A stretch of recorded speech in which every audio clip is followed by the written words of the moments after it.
ক্ষমতাচ্যুত সাবেক প্রধানমন্ত্রী শেখ হাসিনা, সাবেক সড়ক ও সেতুমন্ত্রী ওবায়দুল কাদের সহ 17 জনের দেশত্যাগে নিষেধাজ্ঞা দিয়েছেন ঢাকার একটি আদালত। রোববার ঢাকা মহানগর জ্যেষ্ঠ বিশেষ জজ আদালতের অবকাশকালীন বিচারক মোহাম্মদ আব্দুল্লাহ আল মামুন দুর্নীতি দমন কমিশনের আবেদনের পরিপ্রেক্ষিতে এ আদেশ দেন।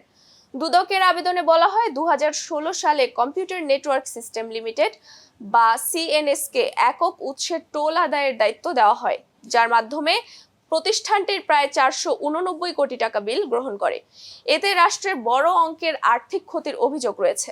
দুদক জানায়, মামলার আসামিরা দেশ ত্যাগ করলে তদন্ত ব্যাহত হওয়ার আশঙ্কা রয়েছে। তাই সুষ্ঠু তদন্তের স্বার্থে তাদের বিদেশ গমনে নিষেধাজ্ঞা প্রয়োজন। এ ঘটনায় দুদক গত 12 অক্টোবর শেখ হাসিনা সহ 17 জনের বিরুদ্ধে মামলা দায়ের করে।